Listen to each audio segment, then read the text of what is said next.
بسم الله الرحمن الرحيم.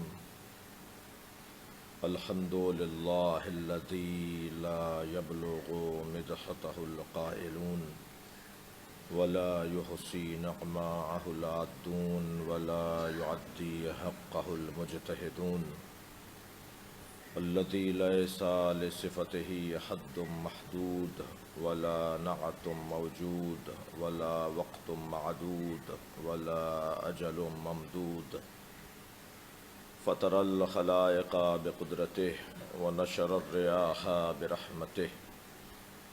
الصلاة والسلام على الرسول المسدد المصطفى العمجد المحمود الأحمد سيدنا ومولانا ومولى الكونين جد الحسن والحسين عاني أبا القاسم محمد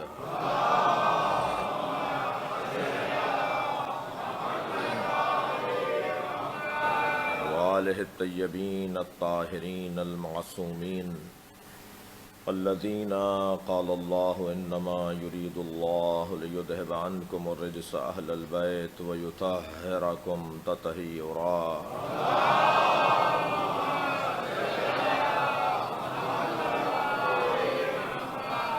ولعنة الله على أعدائهم أجمعين من يوم عداوتهم إلى قيام يوم الدين.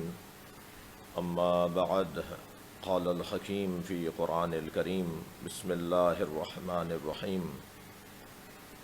والعصر إن الإنسان لفي خسر إلا الذين آمنوا وعملوا الصالحات وتواصوا بالحق وتواصوا بالصبر. صلى الله عليه وسلم.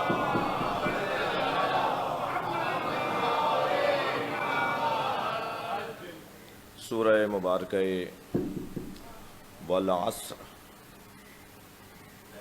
قرآن مجید کا ایک مختصر اور مکمل سورہ، ایک جامع اور وسیع سورہ، پورے قرآن کا خلاصہ سورہ، پورے قرآن کا مفہرس سورہ۔ اگر قرآن کے مندرجات، قرآن کے پیغامات کو ایک نگاہ اجلت سے دیکھا جائے کہ قرآن میں ہے کیا، تو سورہ مبارکہ والعصر کی تلاوت کر لی جائے۔ ہمیں یہ سعادت نصیب رہی کہ شاید 4 سال سورہ مبارکہ الحمد پہ غور کیا، اور اس اعتراف اور اقرار کے ساتھ کہ حق تو یہ ہے کہ حق ادا نہ ہوا، اور 2 سال سورہ مبارکہ توحید پر غور کیا، اور اس سال ارادہ ہے کہ ہم سورہ مبارکہ والعصر پر غور کریں۔ آغاز ہے سورہ مبارکہ والعصر کی تفسیر۔ یہ بھی ذہن عالی میں ہے کہ یہ مجالس، یہ عزاداری، یہ اجتماعات، جہاں ان میں ایک خاص اعجازی جاذبیت ہے، وہاں ان کا حسن یہ بھی ہے کہ یہاں قرآن سے ہٹ کر بات نہیں ہوتی۔ یہ امام حسین علیہ السلام نے ہمیں نظام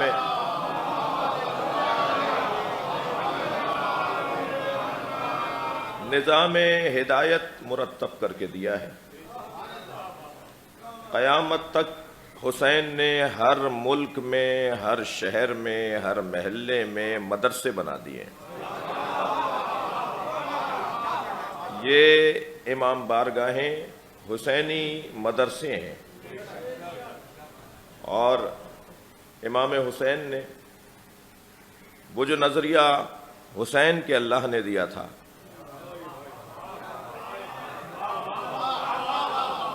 کہ معاشرے میں 2 ہی نظریے پائے جاتے ہیں، صرف پاکستان 2 نظریوں پہ نہیں بنا ہے، بلکہ یہ پوری کائنات اللہ نے 2 نظریوں پر بنائی ہے۔ ایک نظریے کو اللہ شجرہ طیبہ کہتا ہے، اور دوسرے نظریے کو اللہ شجرہ خبیثہ کہتا ہے۔ ایک نظریے کو اللہ آیات محکمات کہہ کر یاد کرتا ہے، اور دوسرے نظریے کو اللہ آیات متشابہات کہہ کر یاد کرتا ہے۔ اگر یہ طویل فہرست مرتب کر لی جائے تو اس کا مقطع بنے گا، ایک کو اللہ حسینیت کہتا ہے اور ایک کو اللہ یزیدیت کہتا ہے۔ اب قیامت تک مسلمانوں میں یہ نہ ڈھونڈا جائے کہ سنی کون ہے اور شیعہ کون ہے، بلکہ مسلمانوں میں دیکھا جائے کہ یزیدی کون ہے اور حسینی کون ہے۔ اس لیے کہ وہ جو فرق اور مذاہب اور مکاتب رائج ہیں وہ فقہی اعتبار سے ہیں۔ فقہ حنفیہ کیا کہتی ہے، اور فقہ مالکیہ کیا کہتی ہے، اور فقہ شافعیہ کیا کہتی ہے، اور فقہ جعفریہ کیا کہتی ہے، یہ فقہی اعتبار سے تقسیمات ہیں۔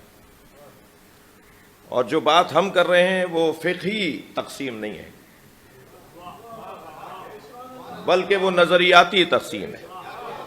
لہذا جگر تھام کے سنیے گا کہ ہو سکتا ہے کوئی سنی ہو اور وہ حسینی ہو، اور ہو سکتا ہے کہ بظاہر کوئی شیعہ ہو اور وہ حسینی نہ ہو، یہ ہو سکتا ہے۔ میں اس تفصیل میں جاؤں گا تو خاطر حضرات پر کوئی بال نہ آ جائے۔ ایک صلوات پڑھے محمد و آل محمد۔ جی، بات صرف اتنی ہے کہ یہ نظام ہدایت ہے، اور اس نظام ہدایت کو ہم کبھی امام بارگاہ، کبھی مجلس، کبھی جلوس، کبھی عزاداری، اور مختلف علاقوں میں اس کی تعبیرات مختلف ہیں، مختلف خاندانوں میں اور تہذیبوں میں اس کی عبارتیں مختلف ہیں، مگر مجموعی طور پر ایک ہی بات ہے۔ لہٰذا آپ دیکھ رہے ہیں کہ ایام عزا کی آمد پر دونوں ہی متحرک ہیں۔ وہ بھی متحرک ہیں جو حسین کا دم بھرنا چاہتے ہیں، اور وہ بھی متحرک ہیں کہ جن سے کوئی تعلق یزید کا بنتا ہے۔ لیکن عزیزان گرامی، کسی کو کوئی پریشانی کی ضرورت نہیں، میں حسینیوں سے کہہ رہا ہوں کہ کسی کو کوئی پریشانی کی ضرورت نہیں ہے۔ اس ذکر کے پیچھے جو طاقت ہے وہ اللہ کی ہے۔ آج کی اس مجلس میں مجھے کچھ دیر اسی موضوع پر رکنا ہے، لیکن تمہیدی مجلس ہے اور ابتدائی بیان ہے، اور اپنے مضمون کا بھی مختصر سا ایک تعارف کروانے کی کوشش کروں کہ سورہ مبارکہ والعصر بظاہر تو اس ایک سورہ کے اوپر 1 گھنٹے میں بھی مختصراً گفتگو ہو سکتی ہے، مگر قرآن ہے، اور کل کی ہم نے چاند رات کی مجلس میں عرض کیا تھا کہ قرآن کی ایک ایک آیت پر غور کرنا اللہ کے کلام کا حق ہے۔ جلدی سے گزر جانا، سرسری نگاہوں سے دیکھنا اور اسے اپنے وجود کا حصہ نہ بنانا، اپنی روح کا حصہ نہ بنانا، یہ حق نہیں ہے اس کلام کا۔ اصحاب رضوان اللہ تعالی علیہم نبی مکرم سے 10 آیتیں لیتے تھے، اور جب تک ان 10 آیتوں پر عمل نہیں کر لیتے تھے مزید 10 آیتیں نہیں لیتے تھے۔ لہٰذا اس 10 آیتوں کے لینے کے عمل میں بعض اصحاب تو ایسے بھی رہے جنہوں نے زندگی بھر صرف 10 آیتوں پر ہی عمل کیا۔ خاص طور پر ایک حسین روایت میں نے دیکھی کہ مولا امیر المومنین علی بن ابی طالب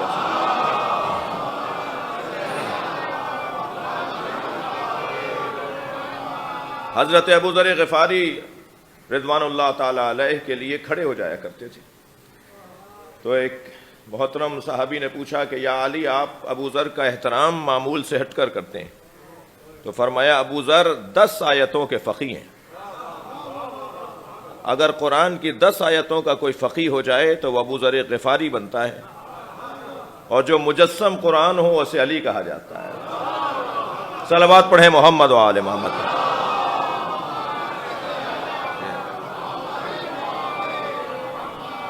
تو ہم تو اس صف میں ہیں جس میں اصحاب اور چاہنے والوں کا عنوان ہے، اور ہمیں آیات پر غور کرنا ہے۔ تو قرآن مجید کا یہ سورہ کیونکہ جامع سورہ ہے، اور اس کے تعارف میں یہ بھی کہوں کہ اگر ہم ڈھونڈیں پورے قرآن میں کہ اللہ نے کن کن عناوین پر آیات نازل کی ہیں تو وہ عناوین ہیں جو سورہ مبارکہ والعصر میں بیان ہوئے ہیں۔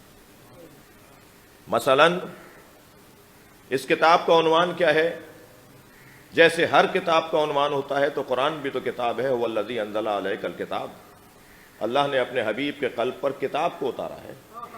تو یہ کتاب ہے تو کتاب کا تو کوئی عنوان ہوتا ہے، مضمون ہوتا ہے، کسی مضمون پہ لکھی گئی کتاب ہوتی ہے۔ تو یہ قرآن کتاب ہے تو کس مضمون پہ اللہ نے اس کو لکھا ہے؟ لکھنے والا اللہ ہے، اس کا کمپوزر اللہ ہے، اس کا مؤلف اللہ ہے، یہ لکھا ہوا اللہ کا ہے، اس نے کتاب نازل کی ہے۔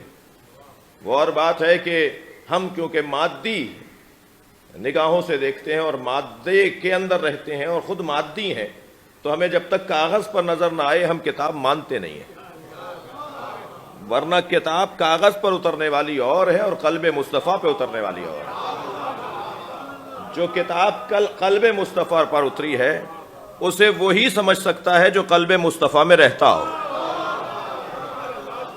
لہذا علامہ اقبال رحمۃ اللہ علیہ جب قرآن کی تلاوت کر رہے تھے تو ان کے ابا نے پوچھا کہ بیٹا کیا پڑھ رہے ہو؟ دقت چاہوں گا اس بات پر۔ انہوں نے کہا حضور بابا کتاب قرآن پڑھ رہا ہوں۔ قرآن پڑھ رہے تھے، پوچھا کیا پڑھ رہے ہو؟ کہا قرآن پڑھ رہا ہوں۔ کہا اسے تو سوائے مصطفیٰ کے کوئی سمجھ نہیں سکتا۔ کہا حکم ہے کہ اسے پڑھا جائے اور اس میں تدبر کیا جائے؟ کہا نہیں، یہ قلب مصطفیٰ پہ اتری ہے، قلب مصطفیٰ میں جگہ بناؤ گے تو تمہیں قرآن سمجھ میں آئے گا۔ اور حسین جملہ کہوں کہ قلب مصطفیٰ میں جگہ جب بنے گی جب قلب مصطفیٰ فاطمہ کو راضی کیا جائے گا۔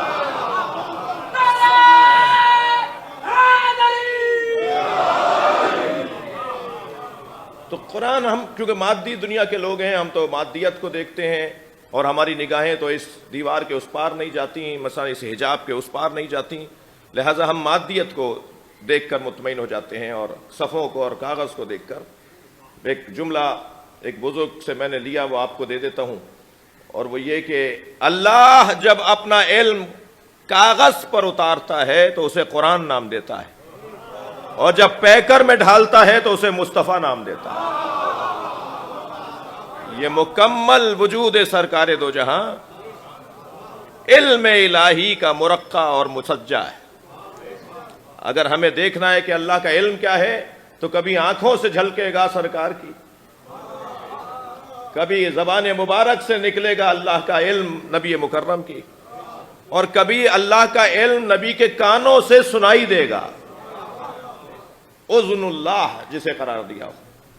تو یہ اس میں کتاب ہے تو کس عنوان سے لکھی گئی ہے؟ قرآن کا عنوان انسان ہے۔ یہ قرآن انسان کے عنوان پر لکھی گئی کتاب ہے، اس کا مکمل مضمون انسان ہے۔ اور کوئی شخص مثلا ماہر قانون اگر ساری زندگی اس نے قانون سے اس کا سروکار رہا ہو اور وہ اپنی زندگی کے اختتام پر قانون سے متعلق کوئی کتاب لکھ جائے تو حق ہے کہ وہ کتاب لکھے۔ ساری زندگی جس نے مثال کے طور پر معاشیات پڑھائی ہو اور وہ جاتے وقت ایک علم معاشیات پر کتاب لکھ جائے تو اس کا حق ہے کہ وہ یہ کام کرے، اور اس کے قلم میں اتنا ہی دم ہوگا جتنا اس کی ریاضت ہوگی۔ جی، اللہ نے انسان کے موضوع پر کتاب اس لیے لکھی ہے کہ اس نے بنایا تو بہت کچھ، بلکہ کہہ دوں کہ سب کچھ بنایا، مگر کسی کے بنانے پر بھی اپنے آپ کو مبارکباد نہیں دی۔ صرف انسان ہے جسے بنا کے کہا تبارک اللہ احسن الخالقین، مبارک ہو تجھے، تو نے بہترین مخلوق بنا دی اور سب سے اچھا خالق ہو گیا۔ تو سب سے اچھی مخلوق اگر اللہ نے بنائی ہے تو وہ انسان بنائی ہے، جسے بنانے کے بعد خود اپنے آپ کو مبارکباد دے رہا ہے۔ اور یہ بظاہر 6 فٹ کا انسان ہے مگر اس کے اندر کائنات کو سمو دیا ہے۔ تمہیں ہواؤں کا نظام دیکھنا ہے تو اس میں نظام تنفس کو دیکھ لو، اگر تمہیں فصلوں کا نظام دیکھنا ہے تو اس میں بالوں کے اگنے کو وجب وجب پر مختلف دیکھ لو، اگر تمہیں چاند ستاروں اور سورج کا نظام دیکھنا ہے تو آنکھوں کی روشنی دیکھ لو، اگر اس میں پہاڑوں سے دنیا اور زمین کیسے سنبھالی جاتی ہے تو اس میں ہڈیوں کے نظام کو دیکھ لو۔ اللہ اکبر! اللہ نے کون سی چیز ہے جو کائنات میں ہو اور انسان میں نہ رکھی ہو؟ اور انسان میں سارا زور اور سارا کائنات کا دم رکھنے کے بعد کہا کہ میں نے تجھے اپنے لیے بنایا ہے۔ اس کا مقصد حیات بھی بیان کر دیا۔ لہذا بات ہو تو اس موضوع پر ہو کہ انسانیت کیا ہے اور انسان کے حقوق کیا ہیں اور انسان کیا ہے، اور شاید سب سے زیادہ مشکل مضمون بھی یہی ہے کہ انسان کو انسان پہچانے، اس لیے کہ انسان کو انسان نہیں پہچان رہا جب وہ اپنے آپ کو ہی نہ پہچانتا ہو۔ یعنی میں آپ پر تبصرہ کروں اور اپنے آپ کو نہ جانتا ہوں تو یہ جھوٹا تبصرہ ہے۔ جی، اس موضوع پر بات ہو، یہ قرآن کا سورہ اس موضوع کو بیان کر رہا ہے۔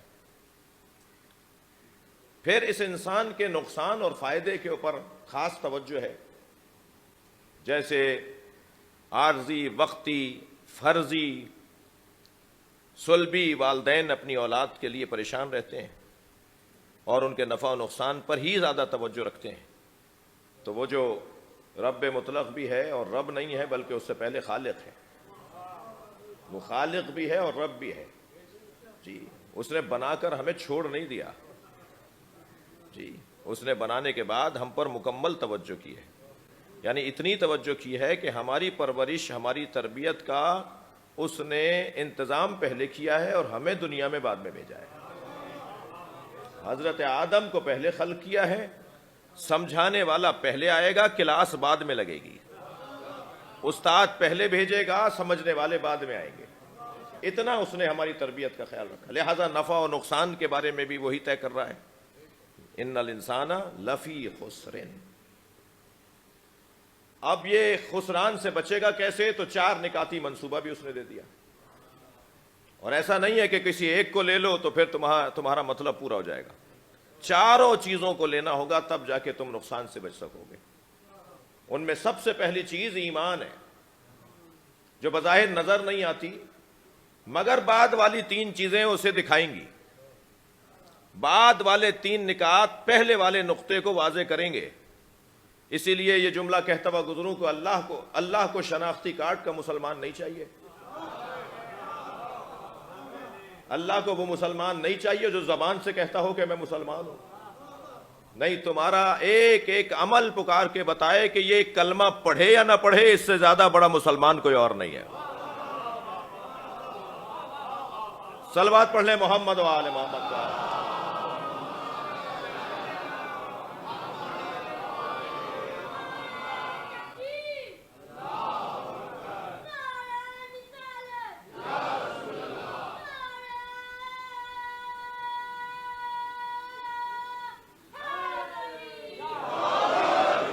صلوات ہدیہ کریں گے محمد و آل محمد۔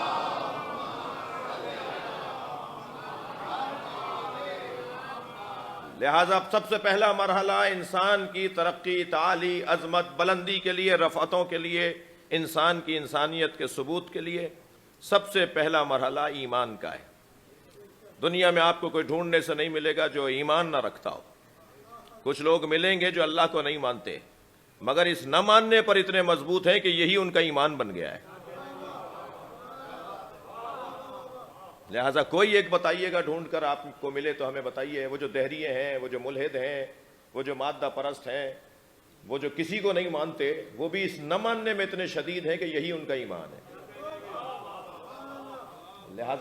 لہذا ایمان انسان کی فطریات کا حصہ ہے، اس کی خلقت میں رکھا ہے۔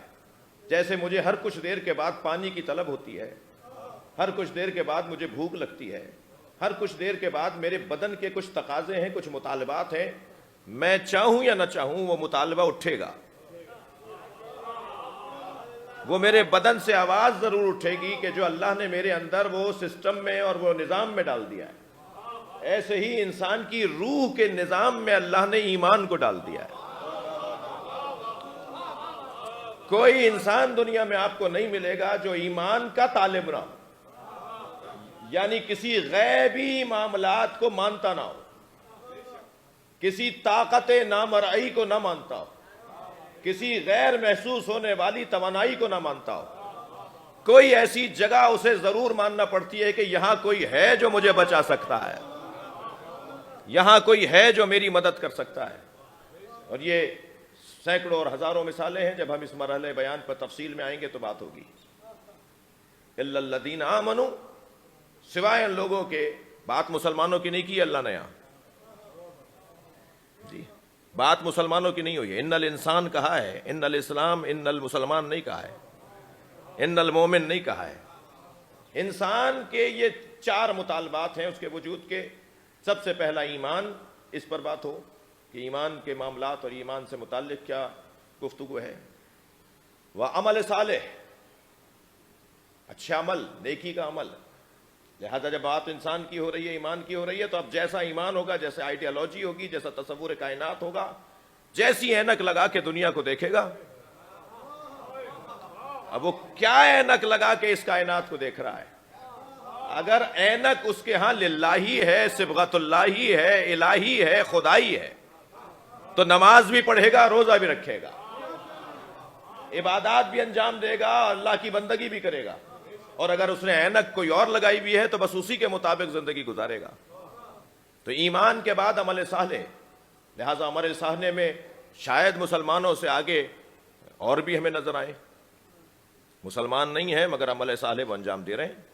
تو عمل صالح سے مراد عبادات توقیتیہ اور عبادات توقیفیہ نہیں ہے, جو وقف شدہ عبادتیں ہیں, جی جو وقت میں منحصر عبادتیں ہیں, توقیتی وقتی عبادتیں ہیں.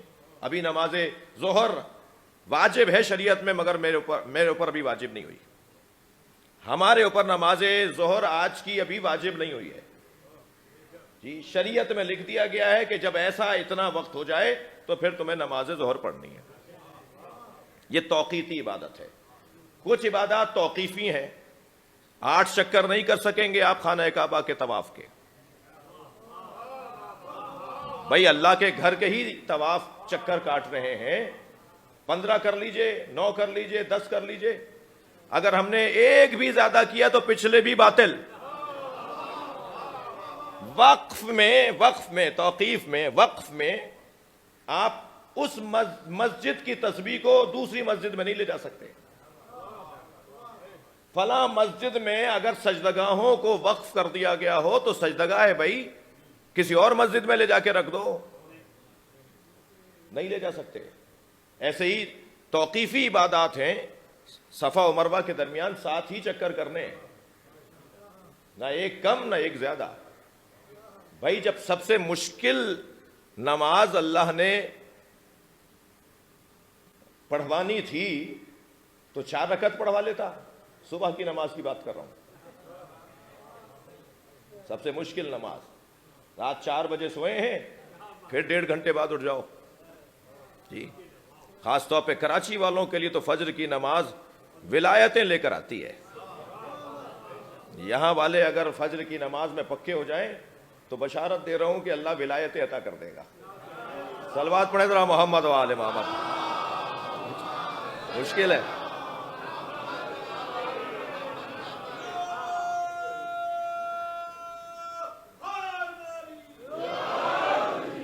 توجہ کر رہے ہیں آپ حضرات؟ جب اتنی مشکل نماز اٹھائی دیا تو اب 4 رکعت پڑھوا دیتا, لیکن نہیں کہا سب سے کم رکعتوں والی نماز سب سے مشکل وقت میں. اس نے ہمیں رکعتوں کے لیے نہیں اٹھایا ہے, اس نے ہمیں اس لیے اٹھایا ہے کہ میں یاد بھی ہوں. صلوات پڑھیں محمد و آل محمد پر.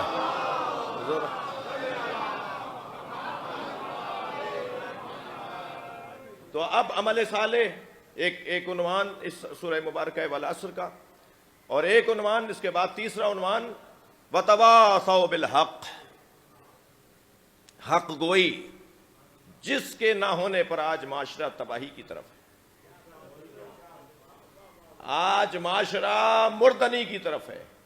آج سماجیات, آج انسانی معاشرہ جس مشکل کا سامنا کر رہا ہے, اس میں سب سے بڑا جو سبب ہے وہ ایک دوسرے سے سچا نہ ہونا ہے، ایک دوسرے سے سچے نہیں ہیں، اور یہ سمجھ رہے ہیں کہ میں اس کو اگر سچ بول دوں گا تو میرا نقصان ہو جائے گا، جبکہ شاید چند لمحوں کا نقصان ہوتا ہو کہ سامنے والے کا چہرہ زرد پڑ جاتا ہو اور غصے میں کچھ کہہ بھی دیتا ہو، اور شاید یہ کہہ کر چلا جائے کہ آئندہ تمہارا میرا کوئی تعلق ہی نہیں ہے، تمہارا میرا آئندہ کوئی واسطہ نہیں، میں نے تم سے مرنا جینا اٹھا لیا۔ لیکن آپ یقین جانیے وہی شخص جب رات کو بستر پہ لیٹتا ہے تو سب سے زیادہ پیارا اسے وہی لگتا ہے جس نے سچ بولا ہوتا ہے، جس نے حق بات کی ہوتی ہے، جس نے سچ بولا ہوتا ہے، جس نے ہمدردی کی ہوتی ہے، جس نے عیب بتائے ہوتے ہیں، جس نے کمزوریوں کی طرف متوجہ کیا ہوتا ہے، سب سے زیادہ اچھا انسان کو وہی لگتا ہے، مگر کچھ دیر کے بعد، اس لیے کہ انسان بہت ہی مشکل کیفیت میں ہے، اسے فوراً تسلیم کر لینا اس کے لیے بہت مشکل ہے۔ اور اگر آپ آمادہ ہیں تو یہی جملہ کہہ دوں، یہ فوراً تسلیم نہیں کرتا، تبھی تو ہر سال ہم مجلس کرتے ہیں۔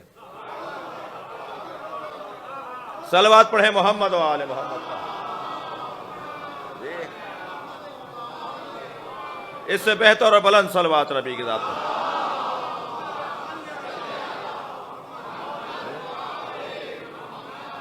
ذکر فإن الذکرى تنفع المؤمنین، بار بار دہراؤ، یہ ایک دفعہ کے سننے سے مطمئن نہیں ہوتا، قانع نہیں ہوتا، اسے پہلی دفعہ کے سننے سے اطمینان نہیں ہوتا، یہ اس میں کچھ اور مطلب نکالتا ہے، پھر کچھ اور مطلب نکالتا ہے۔ تمہارا کام ہے دروازہ بجاتے رہو، ایک دن یہ ضرور کھلے گا۔ تمہارا کام ہے تذکر دیتے رہو، ہوشیار متوجہ کرتے رہو، لہذا وتواصوا بالحق، اس پر بات ہو، حق گوئی اور ایک دوسرے سے سچا ہونا، اور تواصو ہے آپ مجھ سے اور میں آپ سے سچا رہوں، دونوں کی نیتیں حق کی بنیاد پر ہوں۔ اور چوتھا عنوان آپ سورہ مبارکہ والعصر ہزاروں دفعہ پڑھ چکے ہیں، اور یہ وہ سورہ ہے کہ میں ابھی اس کے حوالے سے جب تیاری کر رہا تھا تو مسیحیوں نے اس سورے پر کیا کہا ہوا ہے، غیر مسلموں نے اس سورے کو کیسے لیا ہوا ہے۔ میں نے 2 ہندو اسکالروں کی تقریریں سنی سورہ والعصر کے اوپر، کہ غیر مسلم ہندو سورہ والعصر کو کیسے پڑھ رہے ہیں۔ ایک ہندو پروفیسر خاتون یہ فرما رہی تھی کہ میں نے سورہ والعصر پڑھ کر ہی تو قرآن پڑھنا شروع کیا جی، اور مجھے قرآن اس سورے نے پڑھوایا ہے۔ اب زیادہ نہ بات کروں کہ کہیں مجھ پہ کوئی فتویٰ نہ آ جائے۔ ایک صلوات پڑھیں ذرا محمد و آل محمد۔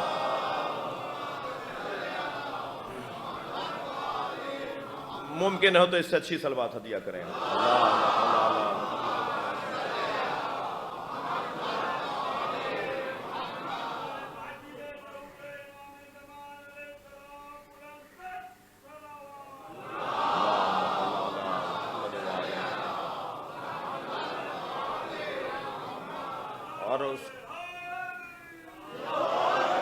اور اس کے بعد پھر آخری عنوان جو انسان کو خسارے سے بچائے گا، نقصان سے بچائے گا، وہ عنوان ہے صبر، وتواصوا بالصبر۔ اور صبر بھی یہاں 2 طرفہ ہے، آپ مجھے برداشت کریں، میں آپ کو برداشت کروں جی، آپ میرے حق میں میدان میں ڈٹے رہیں، میں آپ کے حق میں میدان میں ڈٹا رہا ہوں۔ ایک دوسرے کو صبر کی نصیحت کرنے سے مراد زبانی نصیحت نہیں ہے، ہاں وہ بھی ہے، لیکن وہ آسان ترین جلوہ ہے، وہ بہت سہل ترین جلوہ ہے کہ میں آپ کو صبر کی تلقین کروں، آپ مجھے صبر کی، ہم ایک دوسرے کو صبر کی تلقین کریں، یہ آسان ہے۔ لیکن اس سے زیادہ مشکل ہے کہ ہم ایک دوسرے کی خاطر میدان میں رکیں، ایک دوسرے کی خاطر کھڑے ہو جائیں جی، ایک دوسرے سے ہمدردی کریں، ایک دوسرے سے پیار کریں، محبت کریں۔ جس بنیاد پر پیار کرنا ہے وہ انسانیت ہے، اللہ اکبر، جس بنیاد پر انسان کو ایک دوسرے سے پیار کرنا ہے وہ انسانیت ہے۔ میں دل جلائے بیٹھا رہتا ہوں کہ فلاں نے علی ولی اللہ تک کلمہ کیوں نہیں پڑھا، اگر فلاں علی ولی اللہ تک کلمہ نہیں پڑھ رہا تو شاید اس میں میں خود محرک ہوں کہ میں نے اس سے پیار ہی نہیں کیا۔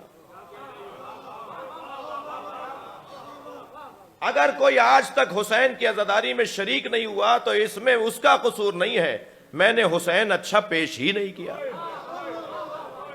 میں نے امام حسین کی اچھی تصویر ہی اس کے سامنے نہیں رکھی، جو حسین مولا کی تصویر تھی وہ میں نے سامنے ہی نہیں رکھی، اور شاید اس میں بڑا سبب یہ ہو کہ مجھ پر ہی حسین کی تصویر روایتاً تو واضح ہے، حقیقتاً واضح نہیں ہے۔ میں نے جو بڑوں سے سن لیا، کہیں سے سن لیا، وہی میں بیان کرتا چلا گیا، مگر حسین ابن علی پر تو خود میں نے اب تک غور نہیں کیا، میں کسی اور کو کیا دعوت حسین دوں؟ یہ اس صورت میں ممکن ہے جب میں کسی سے پیار کروں گا، ہم کسی سے، میں اپنے اوپر رکھ کر زیادہ بات کر رہا ہوں جن میں کمزوریوں کی پہلو ہیں جی، جب تک ہم کسی سے پیار نہیں کریں گے، محبت نہیں کریں گے، اس کو قریب نہیں لائیں گے، ہم تو مسکرا کے بات کرنے کو سمجھتے ہیں کہ اس پہ کوئی خرچہ ہو جائے گا، ہمارا چہرہ ایسے بگڑا رہتا ہے جیسے ہمارے سارے، معاف کیجئے گا میں کبھی کبھی عوامی زبان میں بات کر لیتا ہوں، خطیب بھی عوامی ہوں، جیسے ہمارے سارے جہاز ڈوب گئے ہوں، جیسے ہماری ساری زندگی تباہ ہو گئی ہو، اور ہم بات کرتے وقت ایسے منہ بگاڑ کر بات کر رہے ہوتے ہیں کہ سامنے والا آئندہ توبہ کرے گا کہ ان سے تو بات بھی نہیں کرنی، اتنا بھی قریب نہیں آؤں گا اس کے جتنا آج آ گیا تھا غلطی سے۔ اگر کوئی شخص، میں اپنے بچوں اور جوانوں کو زیادہ نصیحت کروں گا، اگر کوئی شخص آپ کو ایک مرتبہ دیکھے تو اس کا حق ہے کہ آپ بھی اسے ایک مرتبہ دیکھیں، شرعی تقاضوں کا خیال رہے۔ صلوات پڑھیں ذرا محمد و آل محمد۔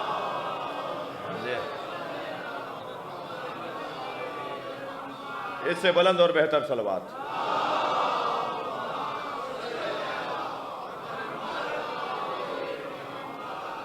مسکرا کے دیکھنے میں، اچھا ہمارے ہاں اتنا زیادہ ہمیں اس ملک کے اندر فرقہ واریت اور تناؤ کھچاؤ اور تعصب کے اندر مبتلا کر دیا کہ ہمارے رویے بدلنا شروع ہو گئے، ہم بہت ساری تنگیوں کا شکار ہیں، مجھے معاف کیجیے گا، بہت ساری گھٹنوں کا شکار ہیں۔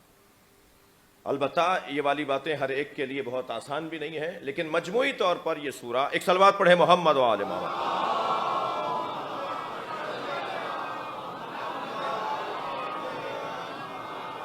مجموعی طور پر یہ سورہ ہمیں انسانیت کا پیغام دیتا ہے اور انسانی تقاضوں کا درس دے رہا ہے، اور شاید یہ بنیادی بات ہے، اگر یہ مسئلہ ہم گزار گئے، اس مسئلے اور اس مرحلے سے ہم نکل گئے تو بعد والے مسئلے نسبتاً آسان ہو جائیں گے، بلکہ اتنے آسان ہو جائیں گے کہ اس پہ ہمیں کچھ کرنے کی ضرورت نہیں پڑے گی، وہ خود بخود سیدھے ہوتے چلے جائیں گے۔ یہ سورہ قرآن مجید کا ایسا سورہ ہے کہ جسے ہمیں، میں یہ بات تکرارن کہہ رہا ہوں کہ اپنے گھروں میں فریم کروا کے بھی لگوانا چاہیے، پورے قرآن کے چھوٹے چھوٹے خانے برکت کے لیے، اور جن بھوتوں کو دور کرنے کے لیے، اور تعویذ اور ٹونوں سے بچنے کے لیے بہت سے لوگوں نے پورا فریم لگوایا ہوا ہے، چھوٹے چھوٹے خانے بنے میں، بچوں کو بھی نہیں پتا ہوتا یہ کیا ہے، جی ہاں، سب کسی کو پتہ بھی نہیں ہوتا یہ کیا لگا ہوا ہے، وہ مگر ابا کو پتا ہے کہ یہ ہم نے یہاں سے جین بھگانے کے لیے لگایا ہے۔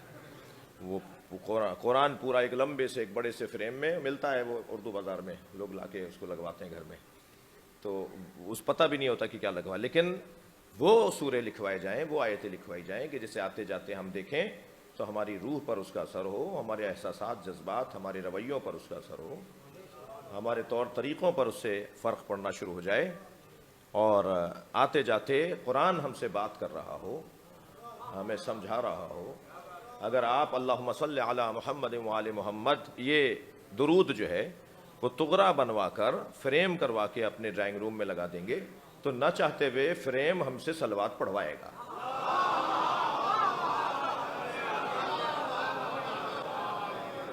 ایسا ہی ہے، اور ایسے ہی اگر مثال کے طور پر قرآن مجید سورہ مبارکہ تکویر کی آیت فَأَيْنَ تَذْهَبُونَ، کہاں جا رہے ہو؟ جی قرآن پکار کے پوچھ رہا ہے کہاں جا رہے ہو؟ خاص طور پر ہماری مسجدوں میں تو ضرور لگوا دیا جائے کہ جب ہندوستانی فیملیوں میں، خاندانوں میں سویم و چہلم کی مجلس مغرب سے پہلے ہی ہونی ہے، فاتحہ مغرب سے پہلے ہونی ہے، جیسے مغرب پر رحمت کے دروازے بند ہو جاتے ہوں، اور پھر مغرب سے پہلے فاتحہ کی اس رسم نے ماضی میں کیوں رکھی گئی تھی، یہ رسم، اس پہ تبصرہ لیتا ہو، کوئی پیچھے ضرور اس کے پس منظر ہوگا، لیکن مغرب سے پہلے فاتحہ پڑھوانے کے اس عمل نے نماز جماعت چھڑوا دی. سارے نمازی مسجد میں داخل ہو رہے ہیں اور مرحوم کے رشتہ دار مرحوم کے گھر جا رہے ہیں, اور دنیا دیکھ رہی ہے کہ شیعہ مسجد چھوڑ کے جا رہے ہیں اذان سننے کے بعد. جی, اذان پر سب مسجد میں آ رہے ہیں اور ایک طبقہ باہر نکل رہا ہے اور بار بار اعلان ہو رہا ہے ذرا گھر پہنچیے فاتحہ ہونی ہے. میں سمجھتا ہوں ساری مجلس آپ نے ضائع کر دی, ساری عبادت شاید آپ نے ضائع کر دی, میں نے ضائع کر دی. اپنے مرحوم سے کوئی اس کے آگے سے تو ان کی آنکھوں کے آگے سے تو حجاب ہٹ گئے نا, انہیں تو پتا ہے کہ کیا ہو رہا ہے. اگر ان کی آواز میں سن رہا ہوتا اور ان کی پکار میں سن رہا ہوتا تو وہ شاید پکار کے کہہ رہے ہوتے کہ مجھے تم نے جو بھیجا تھا یہ واپس جا رہا ہے تمہارے اس عمل سے. کیا لگتا ہے 15 منٹ 20 منٹ کا اور ایک عمل کے جس میں تم نماز کا احترام بھی کر لو. اور عزیزان گرامی, اگر کوئی فلاں مولوی بہانے دیکھیے کیسے کیسے کہ مولانا کے پیچھے میں نماز نہیں پڑھتا, جی تو اللہ نے بھی دل رکھا ہوا ہے ایسے لوگوں کا جو کسی کے پیچھے نماز نہیں پڑھتے. تم اگر کسی کو عادل نہیں مانتے تب بھی یہ اجازت نہیں ہے کہ علیحدہ کھڑے ہو کے نماز پڑھو. تم صف میں کھڑے ہوگے, نیت فرادہ کرو گے, خبردار اجتماعیت بگاڑنے کی تمہیں اجازت نہیں ہے. صلوات پڑھیں محمد و آل محمد.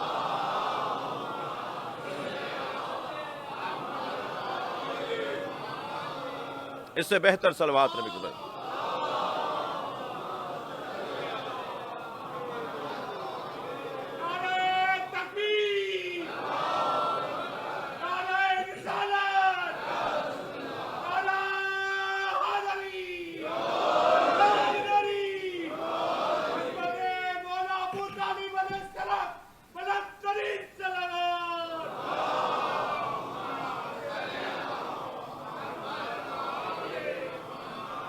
اس سے بہتر صلوات نہیں.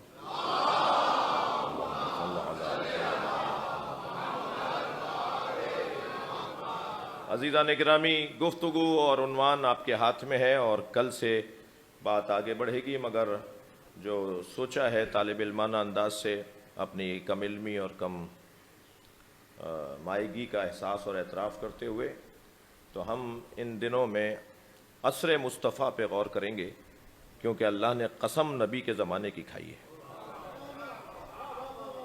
اور جس زمانے کی اللہ نے یہاں قسم کھائی ہے والعصر کہہ کر, مفسروں نے لکھا ہے, کل سے بات تفصیل سے ہوگی, وہ زمانہ ہمیں دیکھنا ہے کہ وہ زمانہ کیسا تھا, اس زمانے کے جلوے کیا تھے, وہ صاحب زمانہ کیسا تھا.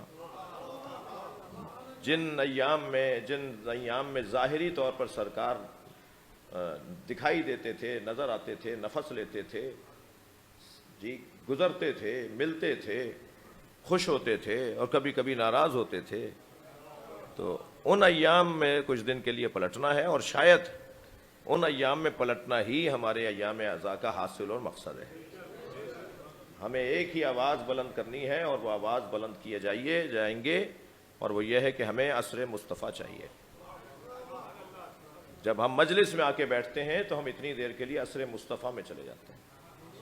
تو عصر مصطفیٰ کے جلووں پر غور کرنے کی کوشش کریں گے, اگرچہ دعویٰ نہیں ہے, مولا سے مدد اور آپ سے دعا چاہیے کہ کسی طرح جو سوچا ہے, جو چاہا ہے, کیونکہ ہم سوچتے کچھ ہیں اور ہوتا کچھ اور ہے, اور توفیقات کے علاوہ اور حمایت خدا رسول اور اہل بیت کی حمایت اور مدد کے علاوہ کوئی کام ممکن نہیں ہے.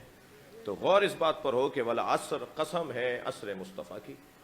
اب عصر مصطفیٰ میں کچھ دن رہیں گے تو شاید بعد والے مرحلے بھی آسان ہو جائیں. ایک صلوات پڑھ لیں محمد و آل محمد.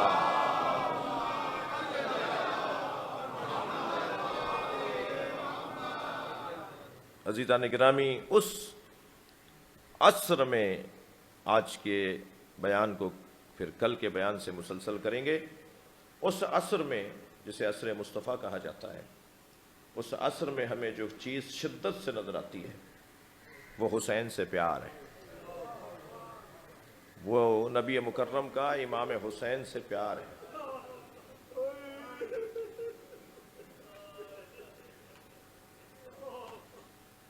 نواسے تو میرے مولا نبی کے دو ہیں, ایک حسن ایک حسین علیہم السلام. البتہ ایام عزا کا آغاز ہے اور آپ کی آنکھوں میں آنسو اتر آئے ہیں، تو نبی کی ایک نواسی بھی ہے جس سے نبی کا پیار حسن و حسین سے کم نہیں ہے، وہ زینب کبریٰ سلام اللہ علیہا، جن کے چہرے میں نبی کو خدیجہ نظر آتی تھی۔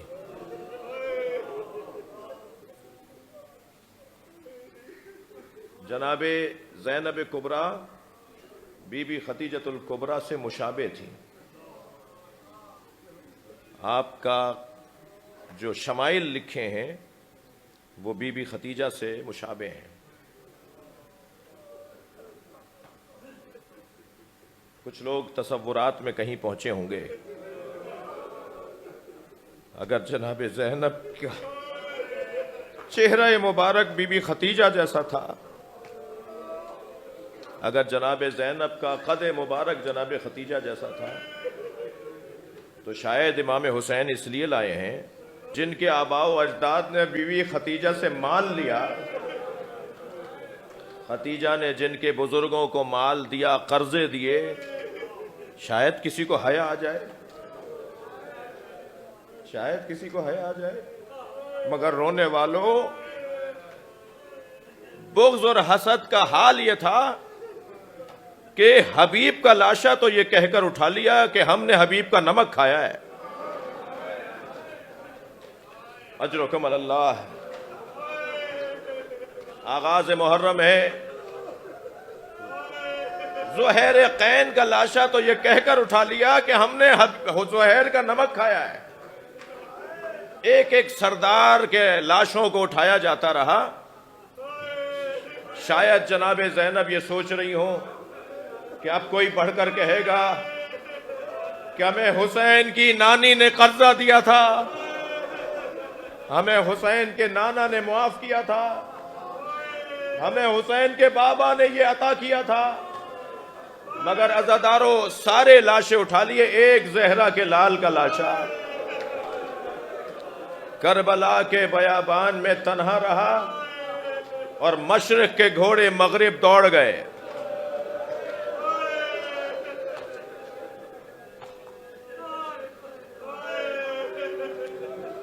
جتنی آسانی سے مجھ سے یہ جملہ ادا ہو گیا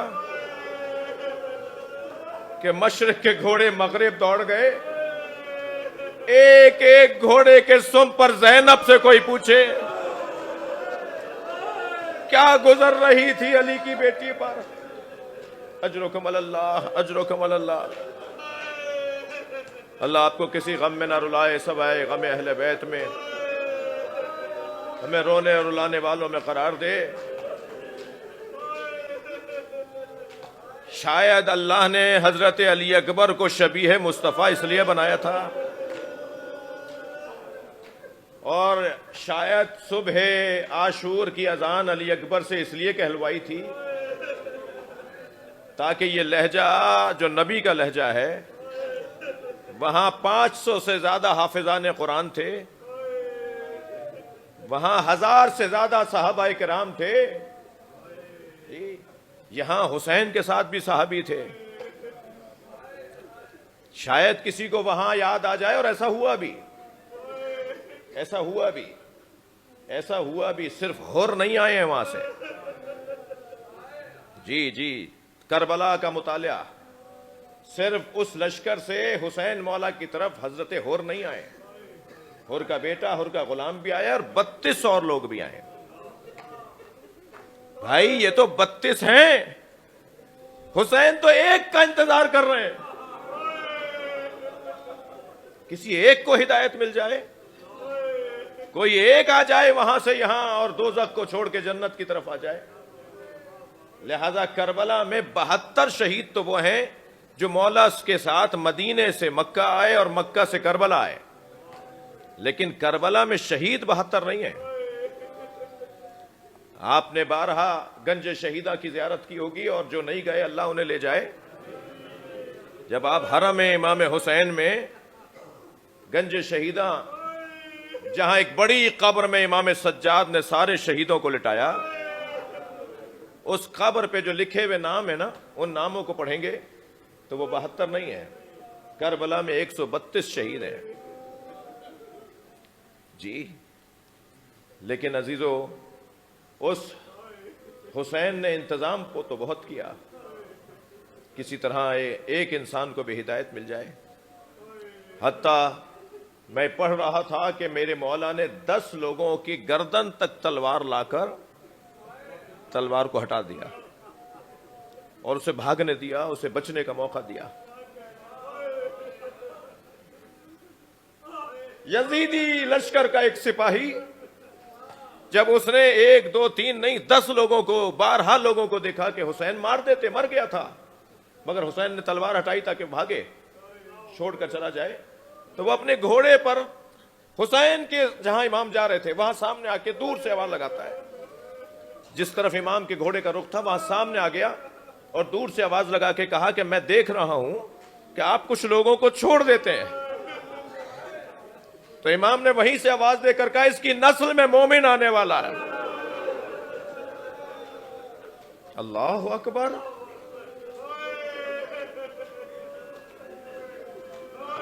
حسین چاہتے ہیں کوئی ایک ہدایت پا جائے۔ میں کہتا ہوں اس وقت پوری دنیا میں مجالس ہو رہی ہیں، ان مجالس کے نتیجے میں اگر ہر مجلس میں کسی ایک کا معاملہ بھی ٹھیک ہو جائے، کسی ایک کا رویہ بھی بہتر ہو جائے، کوئی ایک بھی بہتر انسان ہو جائے، تو حسین مولا کی آرزو پوری ہو جائے گی۔ عزادارو، آج پہلی محرم ہے، چلیے مدینے میں قافلہ تیار ہو رہا ہے،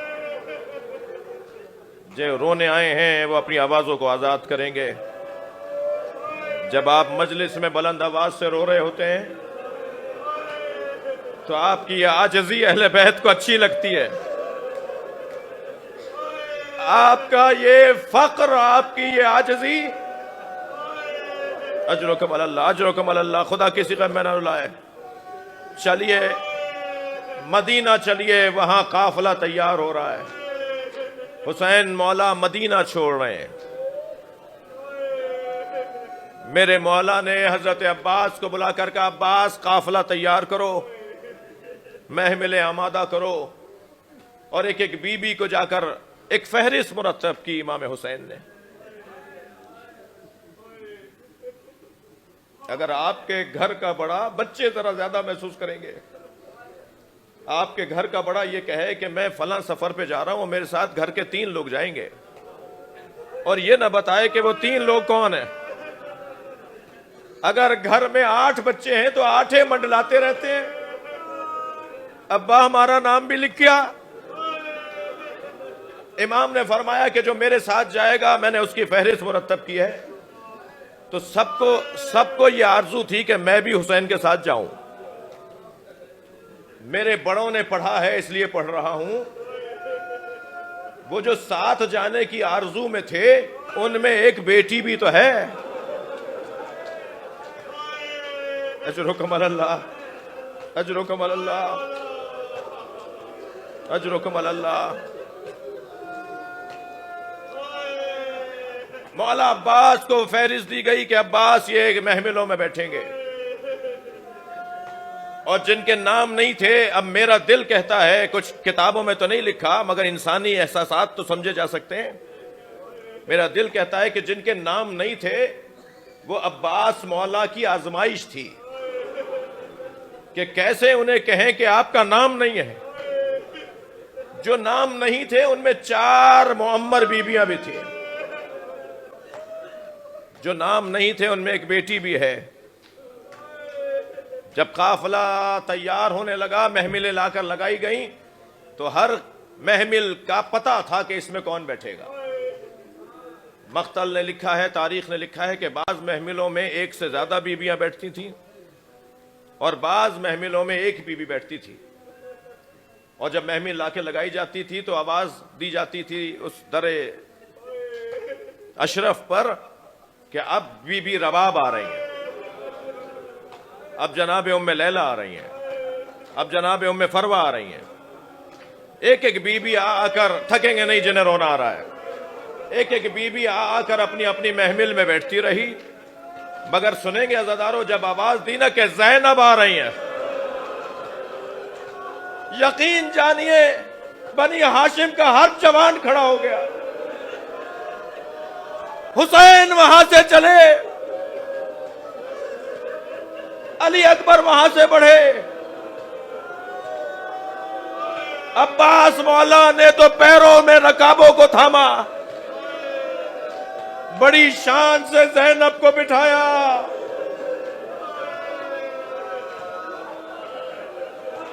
تصور میں ذرا مدینے چلے جائیے، کس شان سے زینب کو سواری میں بٹھایا۔